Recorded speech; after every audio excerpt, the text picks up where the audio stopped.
Hi hello everybody, welcome to our channel మన stars. ఈరోజు Pushpa 2 cinema release అయితే దాని గురించి కొంచెం మాట్లాడుకోవాలి.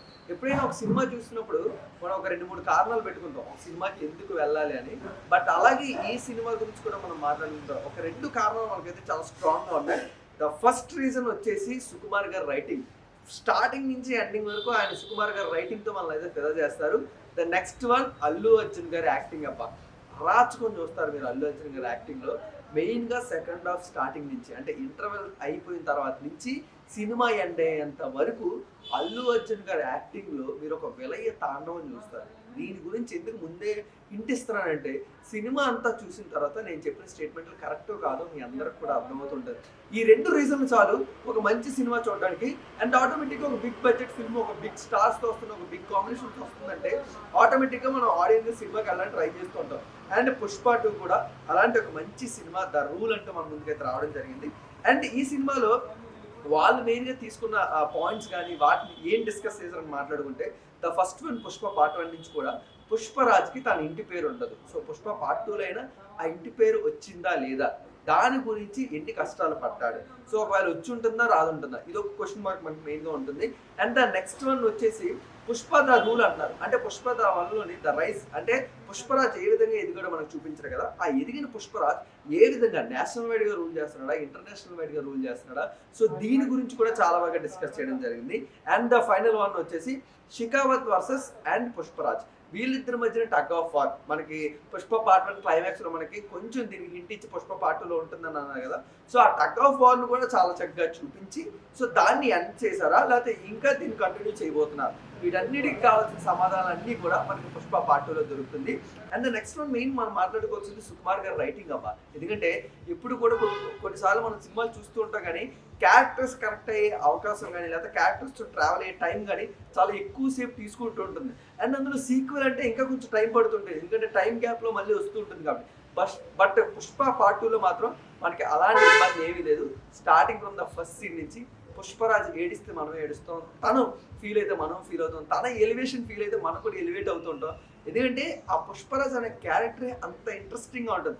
అలాంటి క్యారెక్టరైజేషన్ మనం ఇప్పటికీ నెవర్ బిఫోర్ ఇండియన్ సినిమా మీద చూడలేదు కాబట్టి ఈ సినిమా చూస్తున్నప్పుడు ఆ హై మనం అయితే ఫీల్ అవుతుంటాం. ఎందుకంటే ఒకసారి చాలా కోపంగా కనబడ్డ పుష్పరాజ్ ఒకసారి చాలా బాధగా కనబడుతూ ఉంటాడు, ఒకసారి మిమ్మల్ని నవ్విస్తున్న పుష్పరాజ్ ఇంకొకసారి ఏడిపిస్తూ ఉంటాడు. ఇలాంటి చాలా వేరే షేడ్స్ ఉన్న పుష్పరాజ్ అనే క్యారెక్టర్ మన ముందుకు రాసి తీసుకొచ్చారు కాబట్టి సుకుమార్ గారు రైటింగ్లో ఉన్న మ్యాజిక్ ఈరోజు స్క్రీన్ మీద మనకు కనబడుతుంది. ఎందుకంటే ఇలాంటి కమర్షియల్ సినిమాలోని మనం ఎప్పుడు కూడా హీరోని ఎలా ఎలివేట్ చేయాలి ఇవన్నీ కూడా మనం చూస్తుంటాం కానీ బట్ సుకుమార్ గారి సినిమాలో ఉన్న మ్యాజిక్ ఏంటంటే ఒక బ్యాక్గ్రౌండ్ లేయర్లో డ్రామా మంచిగా నడుస్తూ ఉండే దాని మీద ఎమోషన్స్ని ఎలివేషన్స్ని ఈ లేయర్స్ అన్నింటినీ కవర్ చేసుకొని సినిమాని తీసుకురావడం మన సుకుమార్ గారు స్పెషల్ అండ్ మాస్టర్ పీస్ అని చెప్పుకోవచ్చు.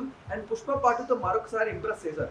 And the next back bone మనం మాట్లాడుకుంటే చాలా మంది యాక్టర్స్ మనకు ఉన్నప్పటికీ కూడా డిఎస్పీ గారి మ్యూజిక్ అబ్బా. ఎందుకంటే ఆయన సాంగ్స్ కానీ ఆయన మ్యూజిక్ కానీ ప్రతి సినిమాతో మనం ఫిదా చేస్తూ ఉంటారు. బట్ ఇలాంటి ఒక కమర్షియల్ సినిమాలో ఎప్పుడైనా ఒక సాంగ్ వచ్చిందంటే చాలాసార్లు మనకి కట్ చేసి సాంగ్ వస్తుంటుంది. బట్ ఈ సినిమాలో మాత్రం ఒక సాంగ్ రావడానికి ముందే చాలా ఒక 5 minutes దాని సిచ్యువేషన్ అంతా బిల్డ్ చేసి ఆ సాంగ్ని తీసుకొచ్చారు అండ్ విత్ బ్యూటిఫుల్ లిరిక్స్. అందుకనే మనకి ప్రతి సాంగ్ కూడా ఏదో కట్ చేసి మళ్ళీ బయటకు డీవేట్ చేస్తున్నట్టు సినిమా ఎక్కడ మనకు అనిపించదు. ప్రతిదీ కూడా సినిమాలో ఒక సిచ్యువేషన్ సాంగ్ లాగా ఇలాంటి ఒక కమర్షియల్ ఫార్మాట్ సినిమాలు తీసుకురావడం hats off to the DSP గారు అండ్ చంద్రబోస్ గారు లిరిసిస్ట్ గారు అండ్ అలాగే సుకుమార్ గారికి కూడా.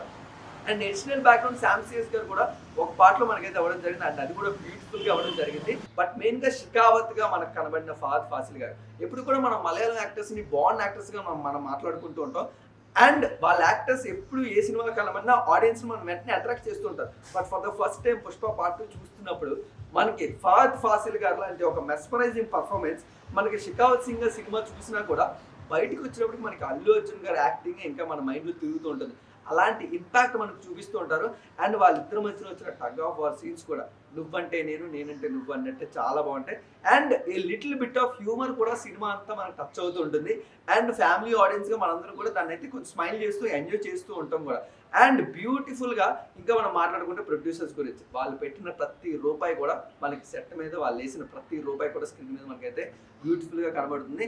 అండ్ సినిమాటోగ్రాఫర్ గురించి కూడా చాలా చక్కగా మాట్లాడుతుంది. ఎందుకంటే డిఫరెంట్ లొకేషన్స్లోని మనకు కూడా చాలా బ్యూటిఫుల్ సీన్స్ మనకు చూపిస్తూ ఆడియన్స్ని ఆ స్క్రీన్కి కానీ ఆ స్టోరీకి కానీ చాలా దగ్గరగా కట్టిపడేసేలాగా మనకైతే క్యూబా గారు చేశారని తప్పకుండా మాట్లాడుకోవాలి. సో ఈ విధంగా ఒక మంచి సినిమాని మన ముందుకు తీసుకొచ్చారు. బట్ మనకి ఇండియన్ సినిమా మీద ఐకానిక్ మూమెంట్స్ అని కొన్ని మాట్లాడుకుంటాం, ఐకానిక్ సీన్స్ కానీ సలార్లో కాటేరమ్మ ఫైట్ కానీ దేవరాలో ఆఫ్ మూన్ ఫైట్ ఇలా మాట్లాడుకుంటాం కదా. అలా పుష్ప 2లో సెకండ్ హాఫ్లో ఒక 2 సీక్వెన్సెస్ ఉంటాయి. సో తప్పకుండా ఒక ఐకానిక్ సీక్వెన్సెస్గా మనకైతే అవి టర్న్ అవబోతున్నాయి. సినిమా రిలీజ్ అయ్యి ఇప్పుడు అందరూ చూస్తున్నాం. అండ్ ఓటీటీలోకి వచ్చిన తర్వాత ఇంకా బాగా వైరల్ అవుతాయి అవన్నీ కూడా. అండ్ మెయిన్గా ఇలాంటి ఐకానిక్ సీక్వెన్సెస్లో ఐకాన్ స్టార్ పర్ఫార్మెన్స్ కూడా మీకు ఎప్పటికి కూడా గుర్తుండిపోతుంది. అండ్ నేషనల్ అవార్డు కాదు అబ్బాయి సార్, ఇంటర్నేషనల్ అవార్డ్స్ తప్పకుండా వస్తుంది. అండ్ ఈ మాటలన్నీ ఇప్పుడు నేను మాట్లాడుతూ ఉన్నా, సినిమా అంతా చూసిన తర్వాత కూడా మీకు కూడా వర్త్ అనిపిస్తుంది అండ్ పే ఆఫ్ అనిపిస్తుంది ప్రతి మాటకి కూడా.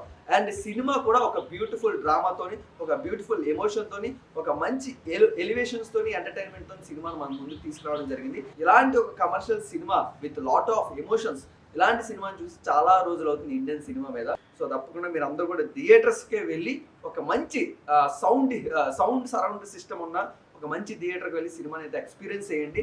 అండ్ అలాగే పుష్ప 3 కావాల్సిన హింట్ కూడా మనకైతే ఇవ్వడం జరిగింది. అండ్ అదంత ఇంట్రెస్టింగ్గా ఉండబోతుంది, మనందరం కూడా ఈగర్గా వెయిట్ చేయాలి. బట్ ఈసారి మన పుష్పరాజ్ వైల్డ్ ఫైర్ కాదు, వరల్డ్ వైడ్గా మనకైతే ఫైర్ చూపించబోతున్నాడు. అండ్ అదే కాకుండా బాక్స్ ఆఫీస్ మీద రూల్ చేయడానికి పుష్పరాజ్ చాలా రెడీగా ఉన్నాడు.